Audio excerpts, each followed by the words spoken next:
आज का नुस्खा बहुत आसान नुस्खा। क्या है नुस्खा? छठे सरकार ने फरमाया अगर माली मुश्किल है, ये सूरा ज्यादा से ज्यादा पढ़ो, 50 मरतबा, 100 मरतबा, 200 मरतबा, 300 मरतबा। बड़ी हाजात के लिए 360 मरतबा सूरे का पढ़ना बहुत रिकमेंडेड है। अगर इंसान कर्जदार है तो क्या करे? 110 मरतबा सूरा पढ़े, इंशाअल्लाह अल्लाह कर्जा अदा करेगा। बिस्मिल्लाहिर्रहमानिर्रहीम। फज़ाइल मौला अली बेज़बान खुलफाए मुस्लिमीन। अब क्या कहा पहले खलीफे ने? सुनिए, आपको मैंने क्या कहा? फजीलत में नबी सबसे आला, तो फिर नबी के बाद नबी की जगह पे आने वाला वो होना चाहिए जो फजीलत में सबसे आला हो, नबी जैसा हो। अब सुनिए, मुसलमानों के पहले खलीफा क्या कहते हैं? कहते हैं मन सर्रहू। मुसलमानों के पहले खलीफे मौला अली के सामने खड़े थे, मौला अली की तरफ देख रहे थे, मौला की तरफ इशारा करके कहा मन सर्रहू अयंजुरा, जिसे दिल करे, जिसका दिल चाहता है कि उसकी तरफ देखे, जो अज़मो मंजिलतन मिन रसूलिल्लाह, जो रसूल खुदा के बाद सबसे आजम है, मंजिलत में सबसे ऊपर है, रुतबे में सबसे आला है और रसूल से सबसे ज्यादा करीब है। फल यंजुर इला हाजा, तो अली इब्ने अबी तालिब की तरफ देख ले।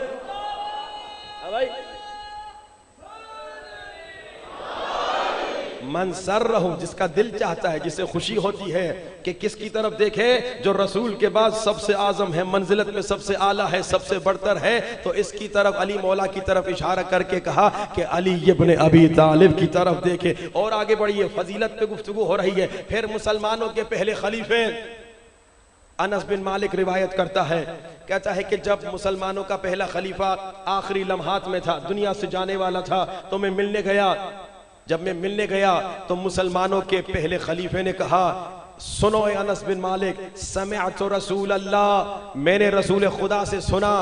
क्या सुना? मैंने रसूल खुदा से सुना है कि पुल्ले सिरात पर अल्लाह ने एक चौकी बनाई हुई है और उससे कोई गुजर नहीं सकता मगर अली की इजाजत से। पुल्ले सिरात पे, अच्छा जो अरबी का लफ्ज है ना जवाज आया है, जवाज अरबी में पासपोर्ट को कहते हैं। मैं आसान अल्फाज कर दूं, गोया मुसलमानों के पहले खलीफे ने समझाया कि भाई पुल्ले सिरात पे एक चौकी है, उससे गुजरने के लिए एक पासपोर्ट की जरूरत है और वो पासपोर्ट विलायत अली इब्ने अबी तालिब है।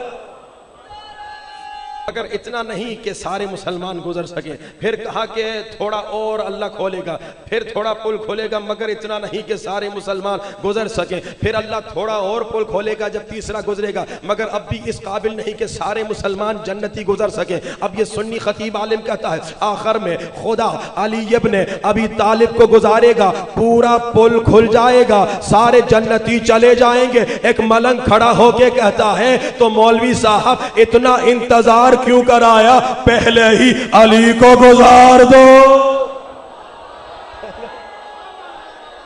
हाँ भाई, यार ये एक एक करके क्यों गुजार रहे हो? पहले ही अली को गुजार दो। वज़ाने मोहतरम, और आगे बढ़िए। अब आपने मुसलमानों के पहले खलीफे से दो फजीलतें सुनी, अब मुसलमानों के दूसरे खलीफे। अच्छा, अब ये भी मैं ब्रैकेट में बात कहता चलूं। कभी कभार जब हम कहते हैं मुसलमानों तो बाज़ लोग कहते हैं कि आप मुसलमान नहीं हैं। नहीं, हम भी मुसलमान हैं। ये एक मिसाल के तौर पे हमें मोमिन कहा जाता है। एक मर्तबा किसी सुन्नी भाई से गुफ्तगू हो रही थी, कहा आप मोमिन ऐसे होते हैं। मैंने कहा कि तुम मोमिन नहीं हो? कहा नहीं, हमारी जबान पे आप ही को मोमिन कहा जाता है।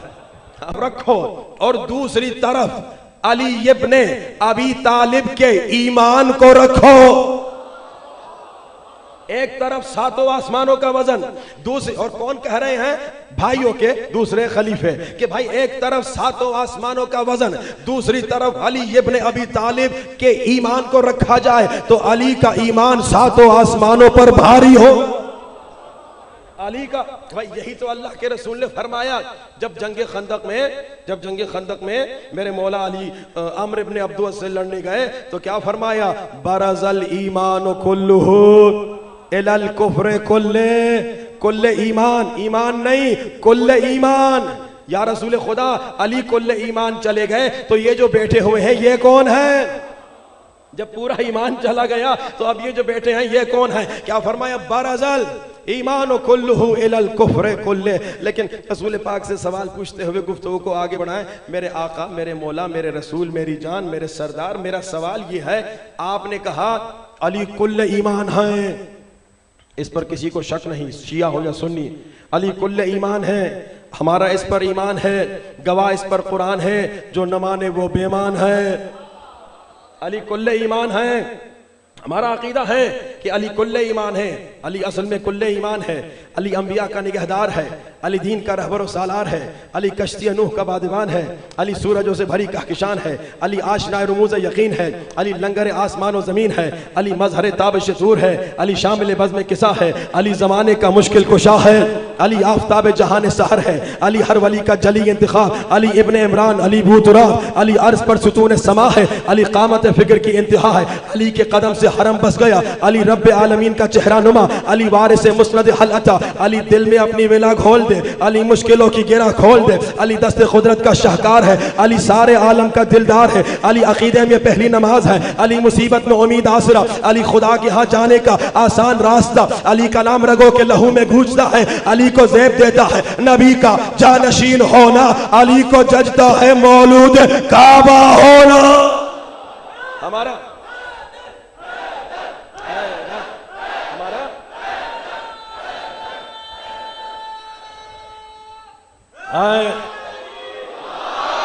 या रसूल खुदा, अब तो असल बात अब आने वाली है, थोड़ा मेरे साथ चलिएगा। या रसूल खुदा, मेरे आका, मेरे मौला, मेरे सरदार, हमारा अकीदा है, शिया भी मानता है, सुन्नी भी मानता है कि अली कुल्ले ईमान है, अली कुल्ले ईमान है, इस पे तो किसी को शक नहीं। लेकिन ये मामूली सा अरब, मामूली सा जाहिल अम्र इब्ने अब्दुवद, इसे आपने कुल्ले कुफ्र क्यों कह दिया? अच्छा, ये सवाल भी इसलिए आया क्योंकि हमने कुरान पढ़ा, कुरान में अल्लाह ने आदम के मुकाबले में आने वाले इबलीस को कहा, जब अल्लाह ने कहा ना सजदा करो, फरिश्तों ने सजदा किया, इबलीस ने कहा इल्ला इबलीस अबा वस्तकबर, अल्लाह ने क्या कहा? वकान मिनल काफिरीन। आदम के मुकाबले में आया, अल्लाह ने सिर्फ काफिर कहा। अब हमारे जहन में सवाल आ गया, या रसूल खुदा, आदम के मुकाबले में आने वाले को अल्लाह ने सिर्फ काफिर कहा, अली के मुकाबले में आने वाले को आपने कुल्ले कुफर कहा, वजह बता सकते हैं? अगर रसूल से पूछा जाए कि वजह क्या है, तो रसूल खुदा यकीनन ये जवाब देंगे, जो आदम के मुकाबले में आएगा वो काफर होगा, जो आदम के मौला के मुकाबले में आएगा, जो आदम के मौला के मुकाबले में आएगा वो काफर नहीं, वो कुल्ले कुफर होगा। बुलंद तरीन सलावत।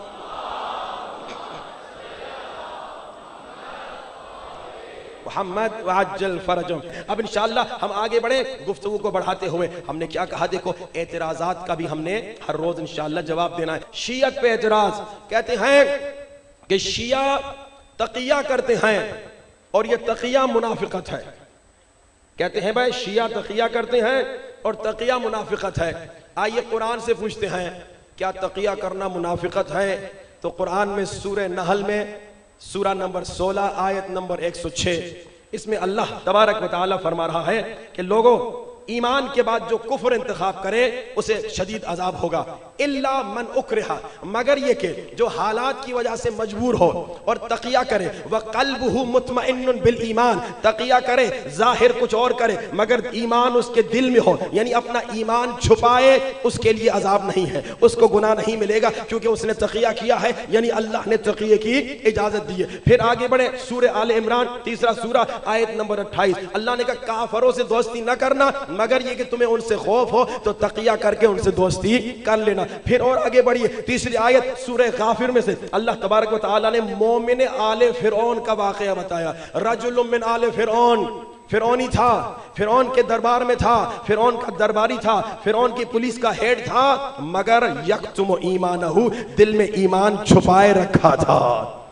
तो तकिया करने वाले को अल्लाह ने कुरान में मुनाफिक नहीं कहा बल्कि मोमिन कहा। सलवात पढ़िए बावाज़ बोला।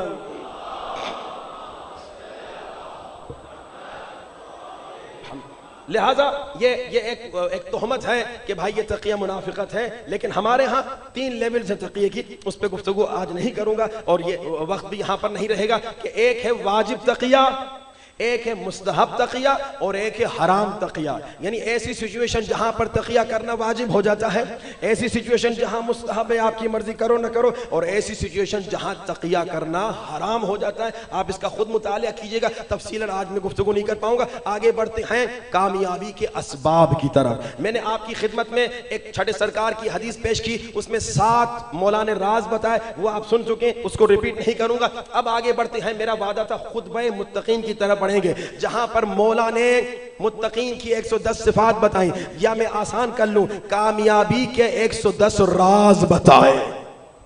ये खुतबे मुत्तकीन जरूर पढ़े, मैंने रिक्वेस्ट भी की थी तर्जुमे के साथ, एक मरतबा जरूर पढ़े। इसमें मौला ने कमाल के राज सिखाए हैं, बताए हैं कि मोमिनीन को ऐसा होना चाहिए, मुत्तकीन को ऐसा होना चाहिए। और याद रखिए ये वो खुतबा है जिसे उलमा पढ़ने से पहले जैसे कुरान से पहले वुजू करते हैं, वैसे इस खुतबे के पढ़ने से पहले वुजू करते हैं। और क्यों ना वुजू करें, खुतबा मौला अली का जो पढ़ रहे हैं, वुजू भी करते हैं, इस खुतबे को हिफ्ज़ भी करते हैं। अच्छा, लेकिन इससे कबल के खुतबे मुत्तकीन में इंशाअल्लाह आगाज हो गुफ्तगू का।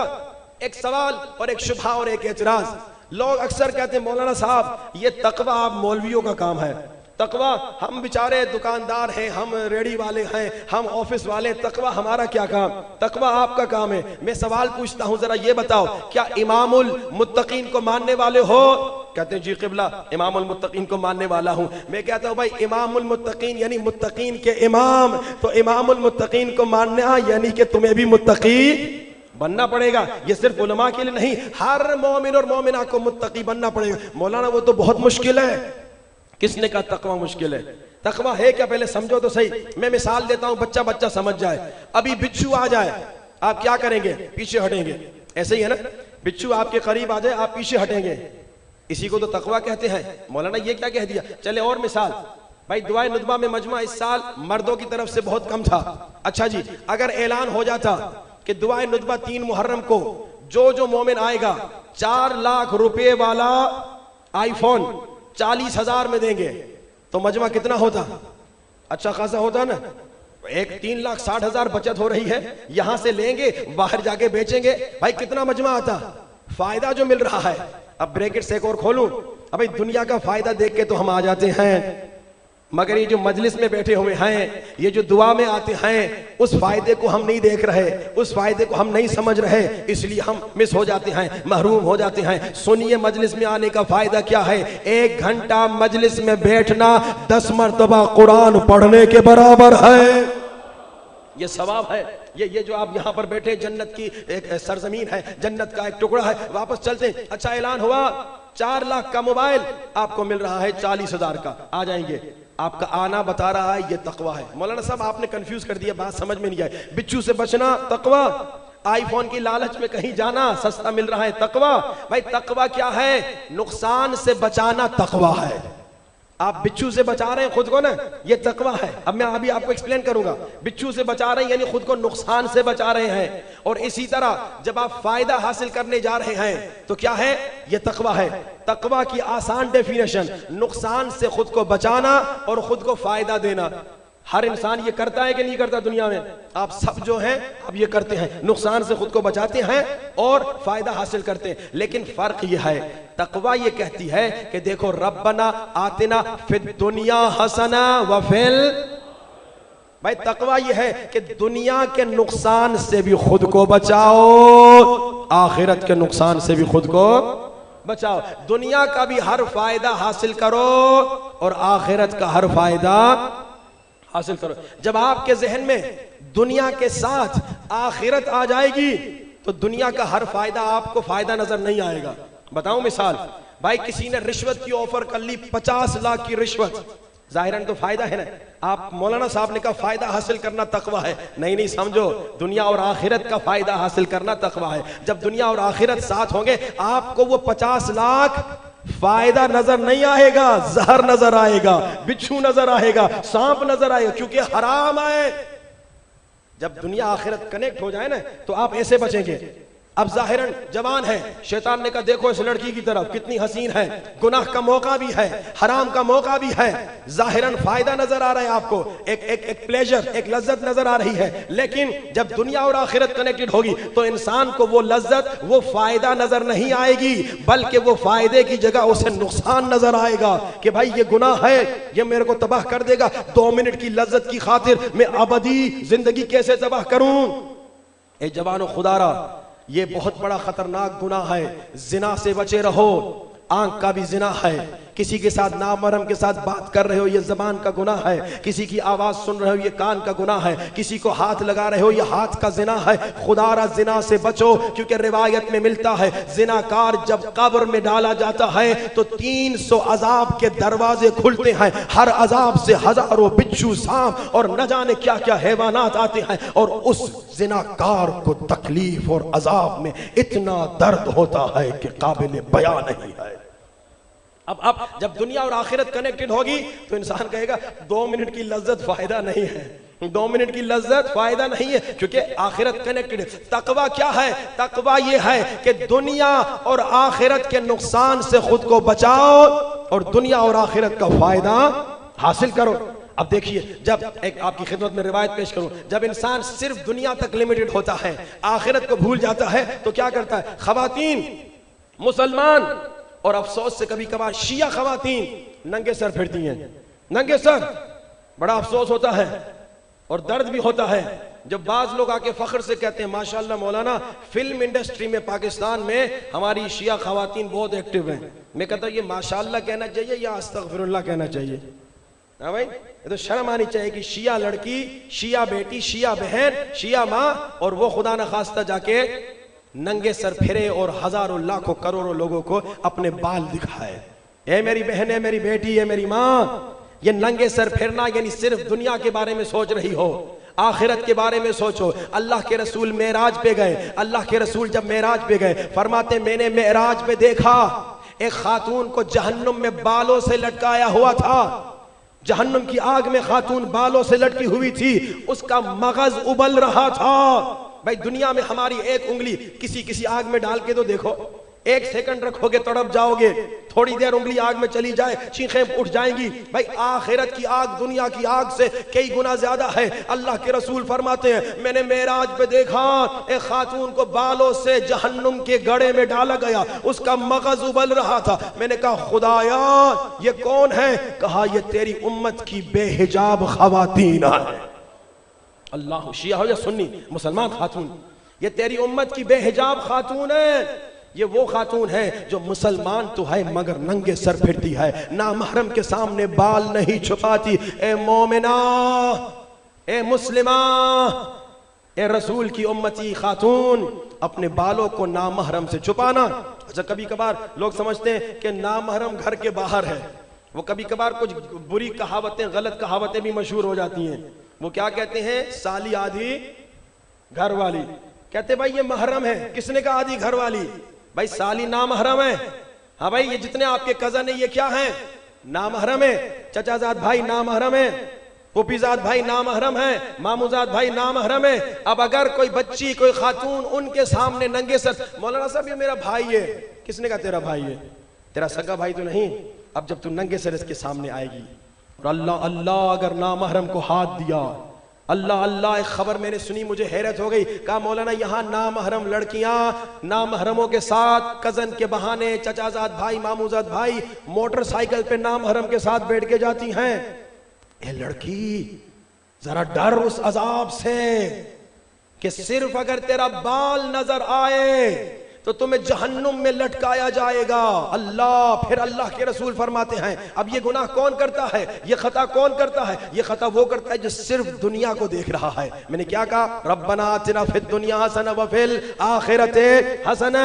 जब इंसान दुनिया और आखिरत के फायदे को देखेगा तो कभी वो खातून नंगे सर नहीं फेरेगी, नामहरम के सामने बालों को नहीं दिखाएगी। अब सुनिए, फिर अल्लाह के रसूल फरमाते हैं, जब मैं मेराज पे गया, मैंने देखा एक खातून को जबान से जहन्नुम के गड़े में लटकाया गया है। अल्लाह अल्लाह, इस खातून का क्या गुनाह था? भाई हम खाना खाते खाते गलती से जबान काट देते हैं, कितना दर्द होता है, कितनी तकलीफ होती है, अंदर बर्फ रखनी पड़ती है, न जाने क्या क्या करना पड़ता है, तब जाके दर्द खत्म होता है। अब जबान से जहन्नुम के गड़े में ये खातून लटकाई गई है, इसका क्या गुनाह था? अल्लाह अकबर। रसूल को फरमाया, ए हबीब, ये वो खातून थी जो दुनिया में जबान से अपने शोहर को तकलीफ देती थी, जो जबान से शोहर से बदतमीजी करती थी।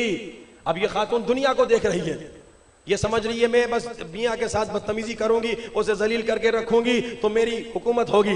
नहीं, याद रखो, अगर किसी खातून ने अपने शोहर को जलील किया, अपने शोहर के साथ बदतमीजी या बेअदबी की, वो इस खतरनाक अजाब से नहीं बच सकती। फिर क्या फरमाया अल्लाह के रसूल ने? फरमाया, जब मैं मेराज पे गया, तकवा क्या है? खुद को नुकसान से बचाओ। कौन अक्लमंद खुद को ऐसे अजाब में डालेगा? अल्लाह के रसूल ने फरमाया, जब मैं मेराज पे गया, मुझे दिखाया गया एक खातून है जिसके पेट में आग डाली जा रही है और उसके मुंह से आग निकल रही है। इसका क्या अजाब था? इसका क्या गुनाह था? कहा, इसका गुनाह ये था, ये गाने गाने वाली थी और ये नोहे पढ़ने वाली थी।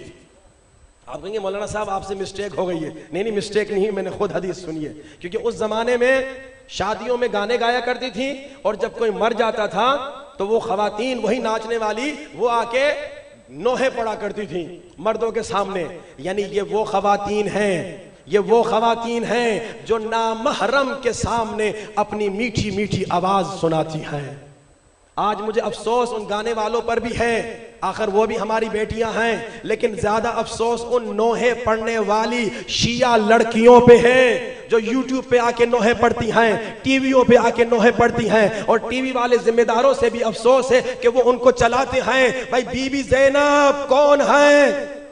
यहूदी कहता है मैं मौला अली का पड़ोसी था, इतने साल पड़ोसी था, मगर मुझे मालूम था कि अली की कई बेटियां हैं, मगर मुझे जिंदगी में जितने दिन मौला अली का पड़ोसी था, एक मर्तबा अली की किसी बेटी की आवाज सुनाई न दी।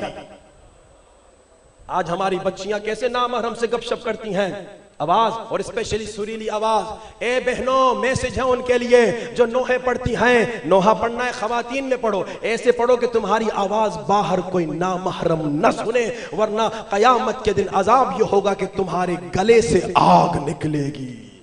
अल्लाह अल्लाह। फिर क्या फरमाया? एक खातून को देखा कि उसको टांगों से जहन्नुम में लटकाया गया था। इसका क्या गुनाह था? का इसका गुनाह ये था कि ये मियाँ की इजाजत के बगैर घर से निकलती थी। आज इन चीजों को अगर बयां करें, लोग कहते हैं मौलाना ये क्या दुखियानुसी बातें कर रहे हैं, यहाँ का तो मुझे नहीं मालूम। लेकिन जब मैंने इंग्लैंड में, इसी तरह दीगर यूरोपियन ममालिक में इस तरह की रिवायात बताई कि ए खातून, ए मोमिना, ए बेटी, नामहरम से बात न किया करो, जितना हो सकता है नामहरम से दूर रहो। नामहरम लड़का और लड़की ऐसे हैं जैसे आग और पेट्रोल। तो कहते मौलाना साहब ये तो पुराने जमाने की बातें थी, आजकल ऐसे नहीं चलता। किसने कहा आजकल ऐसे नहीं चलता? अल्लाह को ज्यादा पता, नबी को ज्यादा पता, या तुम्हें ज्यादा पता?